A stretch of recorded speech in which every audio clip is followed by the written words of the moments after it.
Hi, everybody.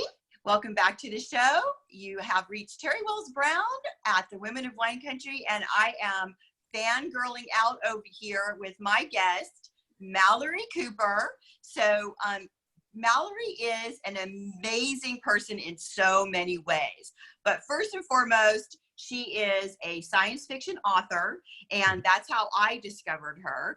And also, you're going to also learn she's also a very iconic person in her own identity. So welcome to the show, Malorie.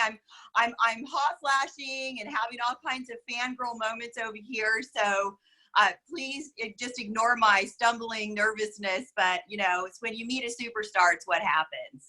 Oh, I don't think I'm that special, but I mean, I'll take the compliments. You should. You look stunning. I love everything. I love watching you on Facebook, and I just love all that you do.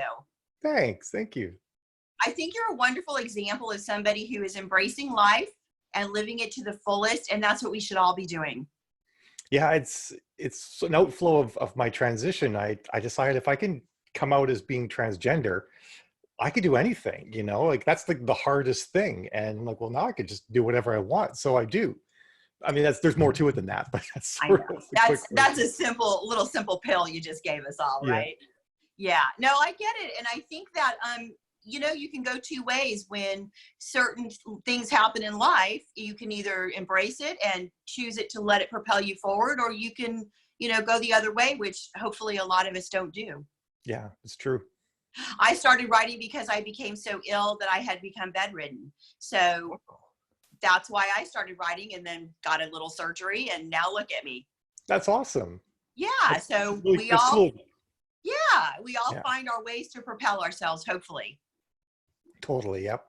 But let's talk about you, my friend. Okay. So I was watching Craig Martell, and he said that you had 93 books out. Give or take a book or two. Yeah. I mean, how do you write 93 books? I'm so intrigued. I spent a lot of time with my butt in the chair. I did. Oh, go ahead.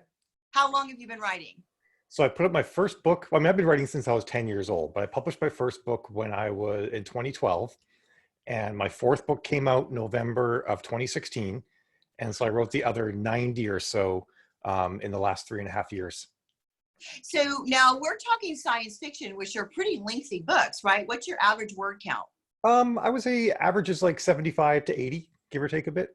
I think in that mix, there's about 10 novellas, but there's also a bunch of books that are up over 120K as well. That's crazy. So you're pumping out a few books a month, right? In 2018, I was doing almost a book a week. I've slowed down from there because it's just more than I can sustain. But yeah, at my peak, I was writing 250,000 words a month. That's incredible and awe-inspiring for us. My first book came out last August, so I haven't even been doing this a year. Cool, that's exciting too. Yeah, but I look at people like you who are so prolific, and it's like, you know, you shouldn't compare yourself to other people, but you can't help it sometimes. True, yeah. Well, I mean, there are people that outperform me, so you know, there's always somebody else that you can look up to. So I have to say, I discovered you because of the 20 Books to 50K Vegas show last year, and Cool. You were a panelist. Mm-hmm.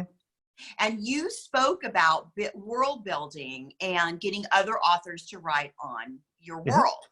And so I knew that was science fiction. And, but I thought, well, I write in romantic suspense. Why couldn't I do that in romantic suspense? And so I actually got a group of 8 other authors together in my genre, and we are working on our first series together.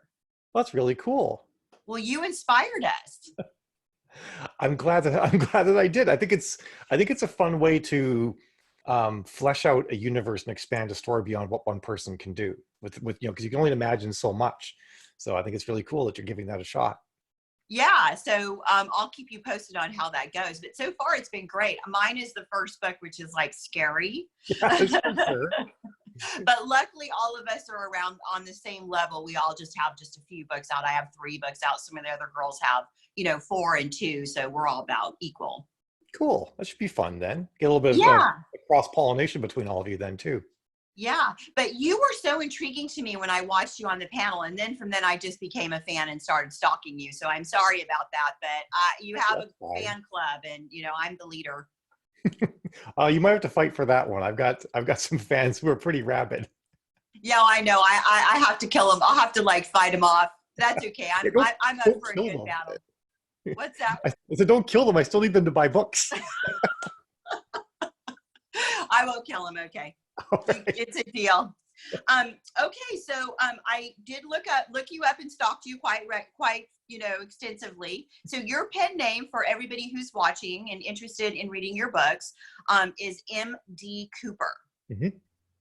And so do you currently have other people writing on this particular world? Because is this a series of 93 books or 92 books? It's 23 separate series. And 23. yeah, so the majority of the books are written by me solo, and I think about 40% of them are with co-authors as well. But even, Wow. yeah, but even the co-author books are books that I write a significant amount of the story in as well. So it's not like they just write them and I just publish them. I go through the whole story and I'll make a lot of changes. So sometimes I write like entire POVs in the book, stuff like that. So. Got you. So you do basically, I'm just going to summarize. You would do like a very extensive outline, and then they would go in and write things in, and then you would come back and edit that. Is that kind of how it works? I've never written an outline in my life, so no. See, I love that. Yeah, no, I tell the co-author where the book starts. We say, here's our setting, here's the characters, here's their situation, and then here's where we want them to get to, and everything in the middle is up to them. And that's one of the ways I do it. One of the other ways is that they take one POV on that journey and I take another POV on that journey. And then we come to a fun point where our characters meet and then we have to alternate chapters. So it's kind of fun. You get to read the chapter that the other person wrote and then figure out what's happening. And then you have to do the next one to keep propelling the story forward. That's awesome. So Well, I want to do that too. I don't write in your genre, so I wouldn't be able to do that with you, but I want to do that with somebody else. I think that everything you do is iconic. So I'm big on following the trendsetters. I don't know that I came up with that, but I'll take the credit. Okay, well, you came up with it for me because I'm watching you. So There you go. And so for other aspiring authors that are watching right now, what would your advice to them be? Oh my goodness. I mean, there's so much. I think the one piece of advice I always give the most is write every day, even if it's just a paragraph, because that helps you keep the story fresh in your mind. And then when you go do it the next day, you don't have to go and reread as much. It's all in your head. There's also two types of authors out there. Ones where you can edit and write in the same day quite well, and ones where you have your brain can't do both of those things. Figure out which one of those you are. People who can edit and then write, a lot of times do what's called scrubbing a book. They'll go back and read the prior chapter they wrote, edit it, and then write a new chapter. And then the next day they'll repeat that process. I'm not one of those people. I can't edit and write the same day, so I can only go forward. And as soon as I go back and start rereading, I'm done. Like my creativity just sort of dries up for that day. So that's one of the ways that I've been able to, by identifying that, I've been able to do a lot better in writing consistently. And so even if I think like, oh shoot, I forgot to put a character in a scene, I could be mid-scene, I'll just put a note and say, add character X from the beginning of this scene. I just keep going as though they were there the whole time. And that's the way that I've been able to write a lot and keep going forward. And I find that the books that I've written the fastest, in a week or a 2 week long book, so I can do about a 70,000 word book in a week if I really push myself. I don't really enjoy it. I'm not much fun to be around when I do it, but I can pull it off. But those have turned out to be some of my best books because I never forget anything in the story. I remember all the threads, everything that happened because I wrote in such a compressed time. So it's something to think about, that if you do want to get a big backlist out there, it is possible to do it. And there's techniques and tricks you can use to doing that. And getting a big backlist is the number one key to long-term success as an indie author. Yeah, that might have been more than one thing. What's that? I said that might have been more than one thing. That's perfect. That's amazing. And I did go on and see that you have a company called the Wooden Pen Press. Is that your own publishing company that you publish your books under? Yeah, that's my wife, Jill, and I both publish our books under that. Now, is your wife, Jill, is she an author as well? Yep. Yeah, I think she's written a few more books than I have. I think she's written about 105. No kidding. Yeah, we're both pretty prolific. Wow. And now, is that how you two met? Were you both authors? We actually met on the internet in 1997 in a writing chat room. So we joined MSN, which is like Microsoft's version of AOL, and there were writing chat rooms on there, and we met each other in there. And no, we met in 1996. Then she came to Canada in 97. We got married in 97. Oh, wow. That's wonderful. Now, and she writes sci-fi as well? She actually writes everything. She writes some of the books in my universe. She's co-authored with me. She's done 10 books, I think, in my universe. And then she also writes young adult. She writes thrillers. She writes paranormal romance. She writes sweet romances. She writes the whole gamut. So she likes to Wow. bounce around. Wow. What a wonderful partnership for you guys. We're incredibly lucky because I know a lot of folks have trouble with spousal support in writing. We never have to worry about that. It's like, okay, you're on a deadline. We'll make sure that you don't have to worry about stuff. And so you guys both approached your writing as a business. Obviously, you knew you had to get a backlist in order to write full time. And so that's what your goals were. Yeah, exactly. Yeah, and it's the thing for me specifically is I knew I wanted to tell this massive story, and I realized I couldn't work full time and do that. So once I realized I had to make writing my full time job, the two of us now, writing is our only income in the house. So yeah, we do have to treat it very much like a business and make sure that we're doing things that make it so we can keep doing this. Yeah, absolutely. I also noticed that you guys have a website called The Writing Wives Mhm. and that you have some books coming out. Yeah, we've got a couple out already. The first one actually I put out in 2017 is called "Help My Facebook Ads Suck," and I wrote that one because there were so many authors who kept saying that Facebook ads didn't work for them, and they were basically saying my Facebook ads suck. So I attribute a lot of my success to running Facebook ads. So I wrote the book to help authors understand how to do that. And then the second edition of that came out in December, which folks can pick up for free. And if they find it's valuable, they can pay us whatever they think it's worth. Wow. Yeah, so it's on our website in the book section. So if you go there and find it, you can grab it for free and pay us what you think it's worth. And part of the reason I did that too is because a lot of people had recently been buying the first edition. I didn't want to charge them twice, so I'm like, okay, if you bought the first edition, you can go get the second one for free. And if you think there's added value, then you can pay us. If not, don't worry about it. And then we recently did one about launch plans that came out, and then I have another one called "Help My Marketing Strategy Suck" as well. I'm going to actually go buy all your books Okay. because I think you're amazing. And I think that you've got some really important stuff for indie authors, especially new indie authors to learn about. Thanks. I think it's the thing that I'm really trying to do with the books is make it so that, I mean, there's nothing like earth shattering in the books. There's nothing that I've written that someone else doesn't also know and probably also has a course or a seminar on. But I want to make the information really accessible and put as much as possible in one spot, because there's a lot of people out there who sell courses and training on how to do well as an author, but they don't really have the chops to back it up. And I'm certainly not the best out there in the industry, but I feel like I've done enough and I've experienced enough that when I tell you something is working for me, I can back it up with a couple dozen books that I've used that strategy with. Yeah, that's amazing. One thing that I have noticed in this industry is that everybody is you guys are the big guys. We look up to you guys and you're so giving back and so encouraging. I mean, it's unusual to have the people who've reached the level that you guys have reached and give back and help pull us up like the 20 bucks to 50K. Yeah. And it's such a heartwarming thing to see that you just want to be part of that.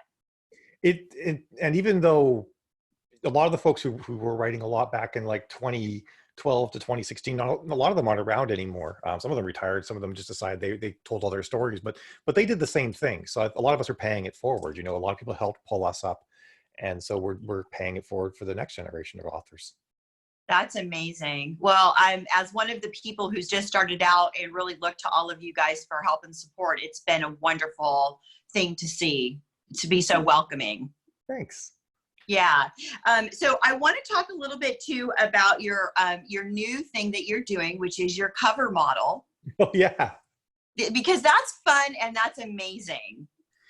Yeah. So I've always been a huge fashion fan, but before I transitioned, I never really showed anybody what I like to wear because it wasn't really acceptable.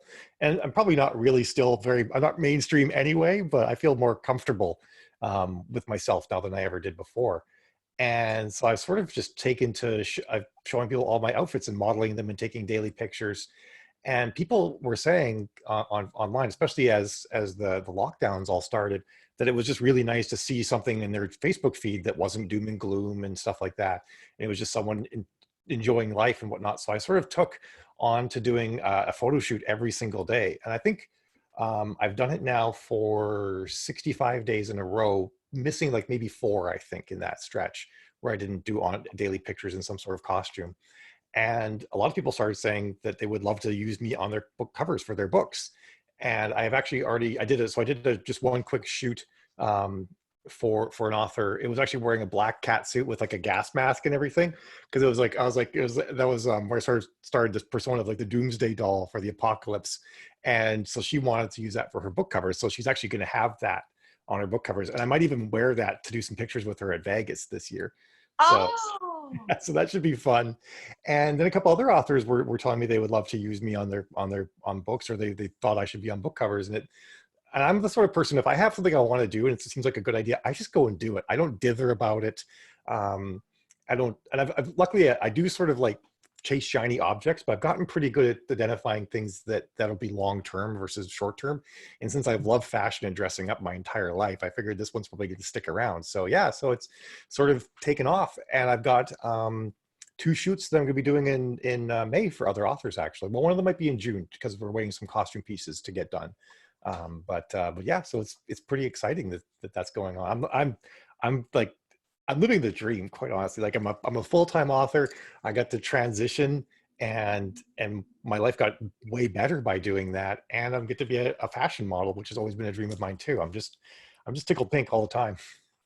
yeah. I mean, it's really been fun to watch you. And I have to say, I think you're very inspirational. So while you're out there having this amazing time of your life, you're also, I may get emotional, you're also helping other people because they're watching you embrace life.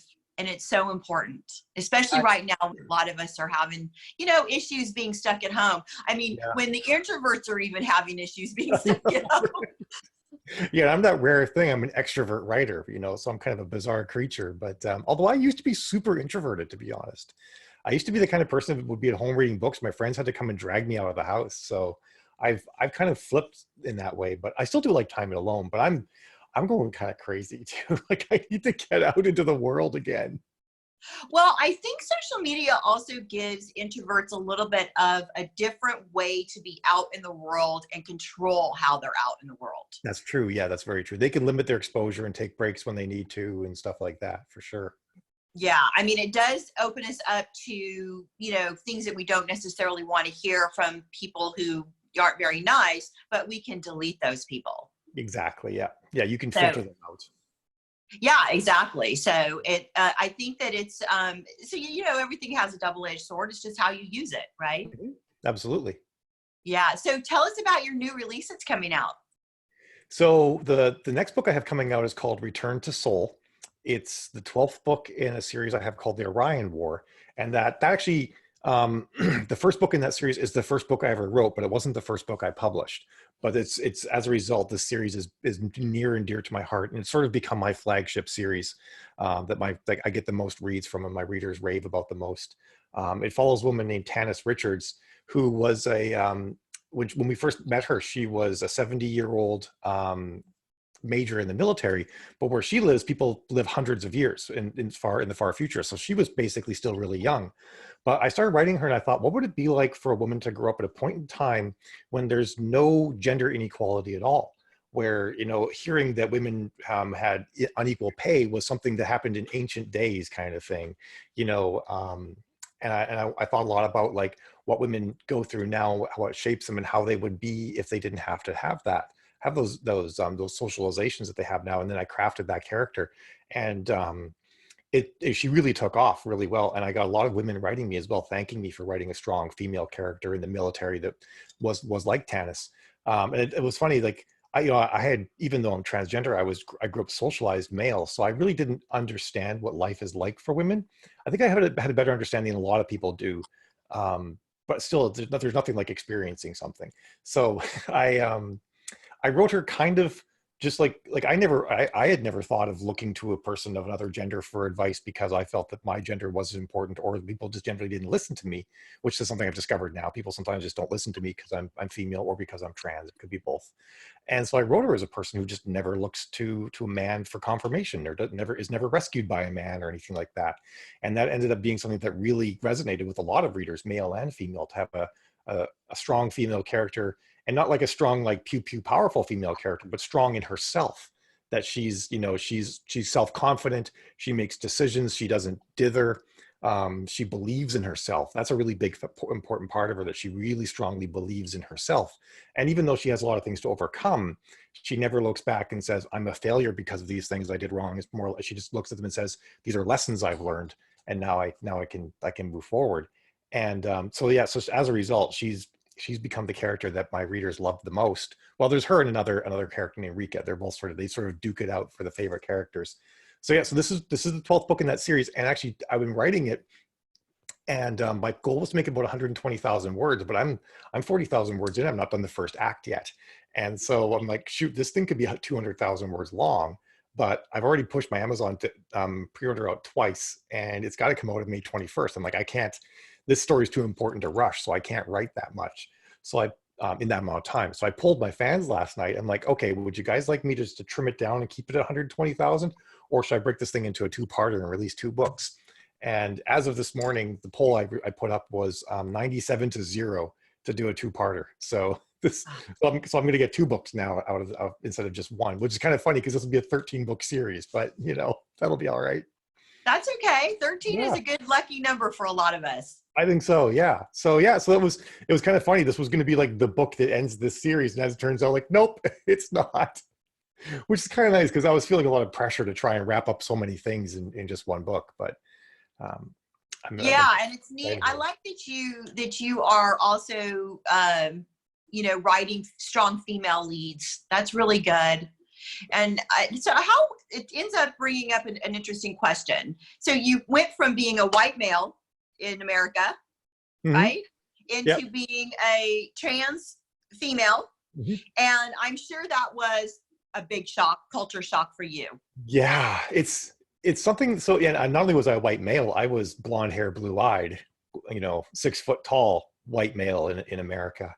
And so, I mean, I played life on easy mode. And I wasn't boorish, and I don't think I did grow up, my family wasn't well off. So I did sort of understand growing up not being wealthy, at least, but I never understood how many doors were just open for me by default. I just simply wasn't aware of that. And I would say things like, well, I worked hard and achieved this. Everybody else can just work hard and achieve this too. And coming out as trans, when you're trans, and especially if you're trans and you transition when you're older, because if you transition when you're younger, your body doesn't go through all the phases of male puberty, and you can actually have a relatively female body, and you can pass really well, and your voice doesn't lower. Because once testosterone thickens your vocal cords, that's it, they're thick forever. But people who transition younger don't have a lot of that. So you always stand out. Like if people are around you enough, they're going to figure out that you're trans. With me, they figure out pretty quickly because I haven't really managed to adjust my voice yet. So basically that puts you at the second lowest point on the totem pole when you're white and trans. The only place lower to be is to be a person of color and be trans, which is sort of was eye-opening, and of course makes me realize, wow, there's still people who have it worse. And I guess, to be honest, I'm like the 1% of the trans people, because I'm well off in that I've had a lot of good careers, and when I transitioned, my fans all stayed with me. So I'm like, wow, like my life is this much different, and I have this much of a different perspective, and I'm still really at the upper crust of where I am. So it's given me a lot more understanding that when someone says something is hard, or that they're marginalized or they're disenfranchised, I used to kind of blow it off, to be completely honest. I used to say, well, I've got it easy. You could, you should be able to, or I didn't think I had it easy. I'm like, I worked for what I got. You should be able to work for what you have too. And I didn't realize that, like, throughout my life, so many of the things that I just got, like, I've never gone a day without a job. If I wanted to get a job, I just went out and applied, and I had a job the next day. It never occurred to me that there's people who just cannot do that. They can't get a job the next day. And I mean, I guess it did occur to me, but I never really internalized that it wasn't based on their merits. I'd always assumed I'd always lived under the false belief that it was really a meritocracy that we live in, and it's not. So I feel that the perspective that's given me has been really useful, and it's caused me to have a lot more empathy than I did before, which is fantastic because that helps me write better characters too. Well, yeah, that's what it's helping you. It's going to help you help all of us. Yeah, and so the silver lining, it's not even a silver lining, it's almost the best part now, is that I never really thought that coming out as trans and just sort of like just being my crazy self would help anybody. I was kind of expecting to be pushed into the corner and forgotten about. And as it turns out, you know, people, I think everybody has a part of themselves that really wants to they want to be better.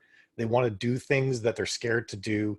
And when they see someone who's not afraid and goes out there as themselves and just says, this is me, take it or leave it, it emboldens them to realize they could do the same thing. And people are really attracted to that. They want to believe that they can, you know, they can be whoever it is that they want to be and live the life that they want to live. So I get to be a beacon for people in that way too, which is amazing. I love doing it. I love helping people in any way that I can. Yeah, I mean, you make that very clear. Anytime anybody gets a chance to watch any of your videos or anything, I mean, it's pretty apparent how generous you are. Thanks. Yeah, I watched you for a long time before I sent you a friend request because I was scared. I'm like, she's not going to want to be my friend. I'm just, who am I, you know? And when I have to say, when you accepted my friend request, I was like, I jumped and screamed and laughed. And so you have a much bigger role than you realized. I guess so. I'm still shocked when people say things like that. I'm like, really, for me, for like little old me? Like, how is this even possible? I think you're just so iconic, and your smile, and you're friendly, and you've got this, just, there's something that draws people to you. I just want to say, even through the camera like this. You better be careful. If you just make my head any bigger, my wigs won't fit. So, you know, if it totally pops off, you know, that'd be terrible. Sorry. There I go. I told you I was going to fangirl on you just a little bit. I'm sorry about that. I could take a little bit of it. Your wife's probably like, oh my God, here she goes again. No, Jill's had to get used to that. That's something that was a bit of an adjustment for her. It's like, is when I go to conferences, I kind of get swarmed, and she's like, why can't I be with Mal? But that's actually been one of the things we've had to figure out is the fact, the way I get treated differently and get a lot of attention and stuff like that. She's I don't know what the right word to use is. She's grown a lot too, I guess, which has been great. She's probably resigned herself a little bit. That's probably part of it too. But she seems to, I mean, I shouldn't put words in her mouth. And she's actually going to be writing a book about her experiences with me transitioning. But I think what she sort of just told herself at one point, this is what she told me. She said, I just decided that I'm okay with it all. And because before she was fighting it so much all the time, and she's like, well, this is just the way it is, and I could choose to be okay with it or not be okay with it. And so she chose to be okay with it and has been quite a bit happier as a result of that. And that's something that I think she's applied in a lot of places in her life. Is just to, I think we all know this instinctively, is to accept the things we can't change. And sometimes it's just easier said than done. Oh yeah, so much easier. But that's like almost the key, isn't it? That's the key. Yeah. We can't change anything really except how we react to things. Exactly right. Yep. And the thing I think that I learned that was instrumental to me through all of this is that, and I call it living without walls. I am fully exposed all the time. I mean, like, I'm right here on camera with you wearing a latex cat suit, you know, and that's not the sort of thing that you would think people could do. It's like, if this is so taboo, how am I doing something like this? It's like, I like latex. I think it's awesome. It's a fun material and it looks great. And I decided, why do I want to hide part of myself? And that was a big part of coming out to as trans. I'm like, I've been hiding my whole life. I'm just tired of hiding. And so I find that if you're completely authentic and you live without walls, no one throws stones at you. And if they do, they have no effect. Have you ever heard of Brene Brown by any chance? Mm-mm. She's she actually researches, spent like 10 years researching shame and guilt. And that's like her job basically, is to research that stuff. And she has like 2 TED Talks she's put up. The first one was about vulnerability and the second one was about shame. And through her research, what she discovered is that the people who are happiest are the most vulnerable. And actually her conclusion was that vulnerability is the key to happiness, that you can't be happy, truly happy, while you're hiding parts of yourself. So I sort of came upon her research after I'd already come to that realization myself. But it was very nice to have that extra encouragement and reassurance that this is actually like a long-term strategy, just being completely open all the time about who I am. Yeah, your openness is very refreshing, I must say. I I was gonna say, I think the thing that helps other people realize too is that I'm a no judgment zone. You can say whatever you want, you can be whoever you want to be around me, and I'm just going to accept you. And I think people really need that in their lives. They need safe places where they can just be accepted for who they are. Well, sure. And I think it also leads to allowing people a safe place to just be whoever they want to be. I mean, you know, if nobody has to worry about what they say and do around you, well, you become the place where people can be the most authentic. Yeah. Yeah. And I love that. I love getting to know people's authentic selves. It's like my favorite thing. Well, it's probably why so many are drawn to you as well. Sure. I'm okay with Now, were you, I mean, because I want to say that you're a celebrity status for an author. I'm like a G level celebrity or something like that, maybe. But in the author world, I mean, in the indie author world, okay, so let's just take the indie author world. In the indie author world, you're an iconic person for many reasons. Mm-hmm. I mean, the amount of books that you've written, the success that you've had, all of the things. But also because of your trans experience and how open you've been with it, and you've gotten a great, you know, obviously great success from it. I mean, in the terms of, like you said, you thought people were going to push you aside, and that didn't happen. The opposite, in fact, happened. Yeah. Did you have the same kind of success before you trans? With my writing, you mean, and everything? No, I mean, so like right now, when you go to 20 bucks to 50K, all of us are going to flock to you. We're all going to want to get our picture with you. We're all going to want Malorie Cooper, right? We all want to be around you. Were you Mal Cooper before you transitioned? No, I had a different name. I was Michael. Was my Oh, okay. So yeah. did Michael get treated the same way? To a lesser extent. I think I'm a very larger than life person. And from what I've learned is that a lot of women are less comfortable around a large, forceful, loud spoken man. And that when I did have a lot of people who would come up to me and talk to me. I would oftentimes be, even before I transitioned, I'd be surrounded by people and whatnot, asking questions and talking. But it was definitely a more male group than female group. And since transitioning, I was actually having a conversation about this with someone last night. I've become a lot safer for women to be around. And so because one of the things I've realized for women is that every interaction you have with a man is always sort of clouded by, is he doing this because he thinks I'm attractive? And if he's not talking to you, is he not talking to me because he thinks I'm not attractive? You know, because I have lost some male friends, and I think it's because they don't know how to interact with me anymore, because I'm to them, I'm female now and I'm trans, and they're like, should I be attracted to Mal? Well, Mal's trans, I can't be attracted to Mal. They don't know how to function. But women, once as soon as I came out and I presented as female, and I said to women, I'm a woman, they just accepted me into the sisterhood. And it was like I didn't even realize it was something I was missing out on. It was the most amazing thing ever. And I just sort of became safe for them to be around. And so I have a lot more female friends. I've always had more female friends than male friends, actually, but now it's just like, I find that there was always like this barrier between women and them being my friends. And now it's just, I have so many more female friends, and it's amazing. I love it. Yeah, I mean, honestly, if you were trans, I wouldn't have approached you. Yeah.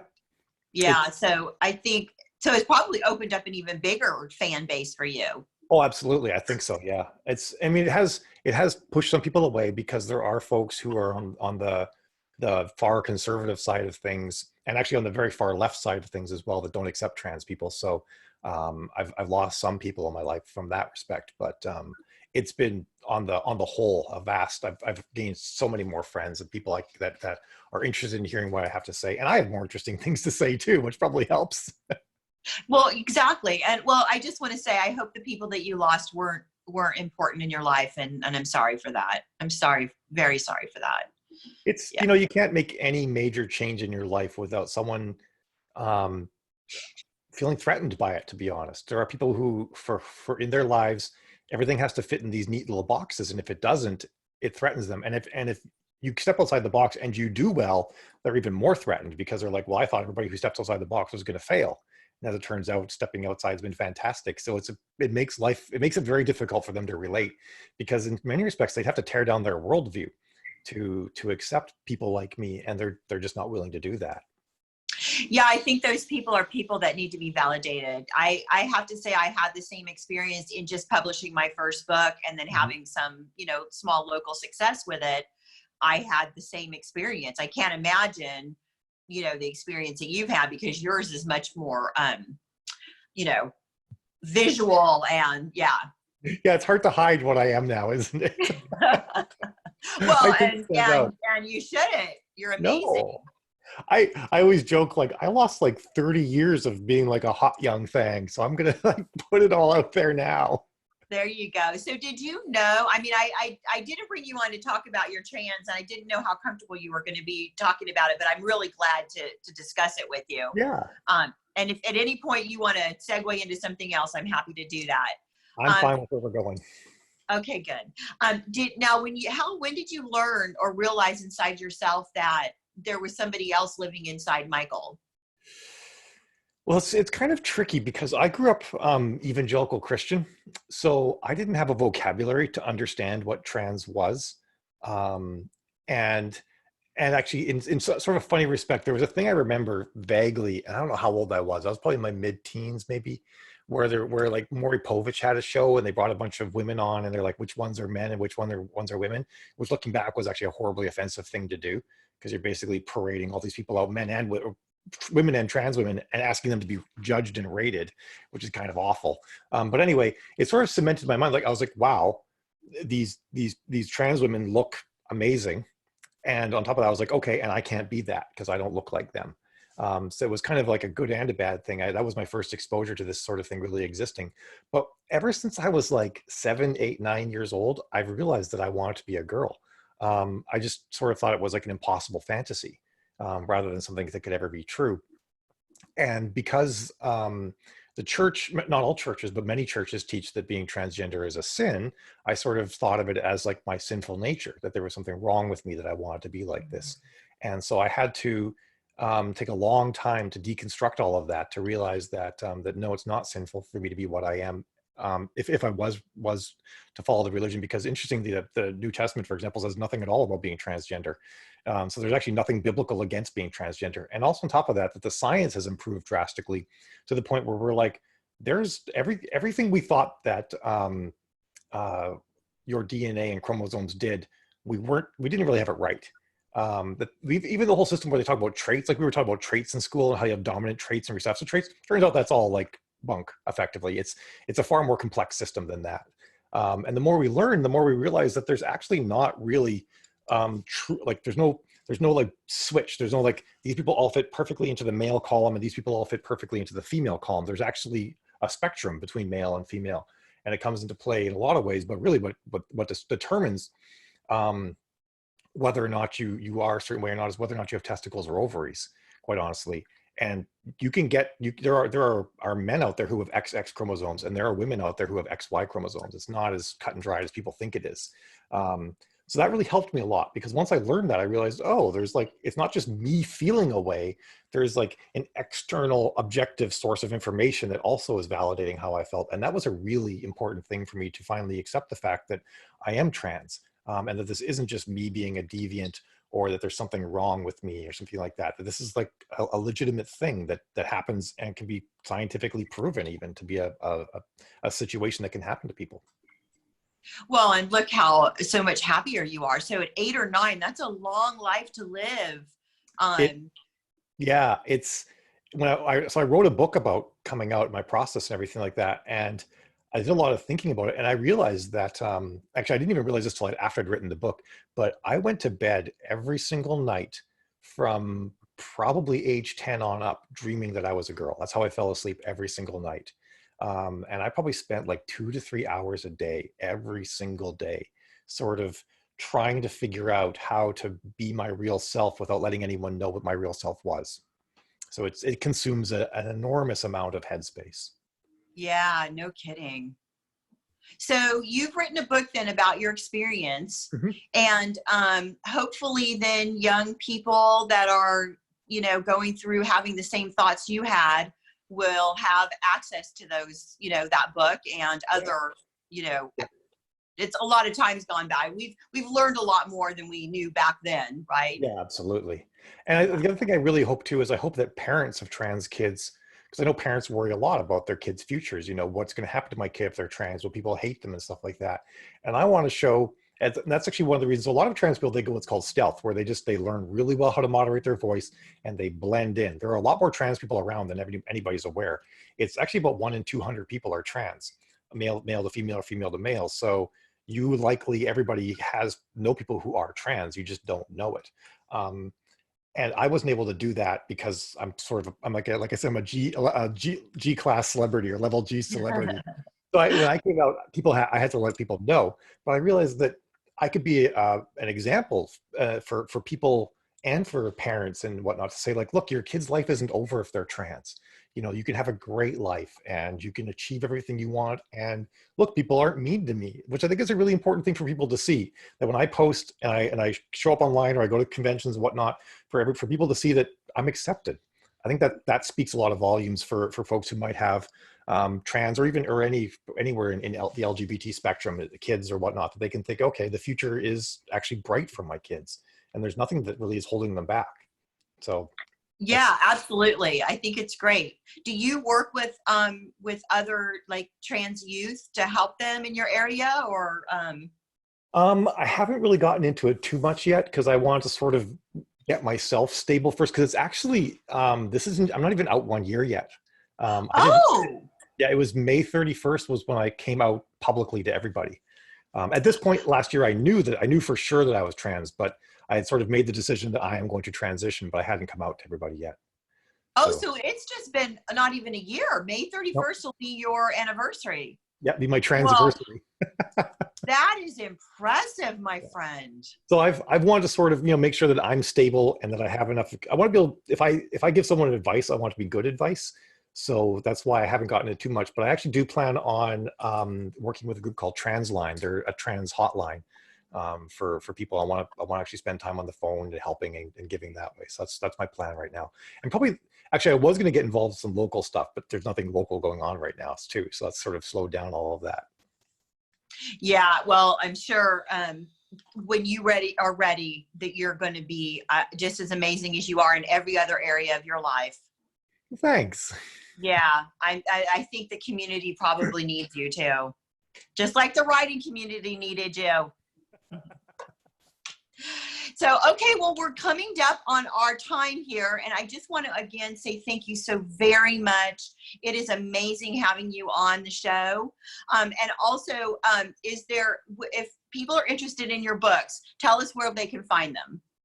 Well, if you go to Amazon, you just search for MD Cooper. You'll definitely find my science fiction books. You can also go to aeon14.com. So it's AEON 14.com. And you can find all my books there. And I have a reading order because there's a lot of them. You need to know where to start with that many books. If you're an author and are interested in my author books, you can search for Mal Cooper. That's what I write my author books under. And they're all in the Help My Facebook Ads Suck or Launch Plan Sucks. So they're all in that series. And then the book of my transition is under Malorie Cooper. So if you search for Malorie Cooper on Amazon, you'll find my book on transition as well. And then they can also, if they're interested, check out your Writing Wives. The writingwives.com, I think is the name of your. And Yep. Are your books in Kindle Unlimited? Yep, everything I have is in. Well, the author books aren't, but all my fiction books are. Okay, great. Well, that's a great resource, and everybody's jumping on to Kindle Unlimited right now because we're all stuck at home. That's right. Yeah, it's the place to be. Okay, everybody. Well, thank you so much for tuning in, and my very special guest, Malorie Cooper. If you're interested, check out her books, and I will see you guys next time. Stay safe, stay sane, and see you later.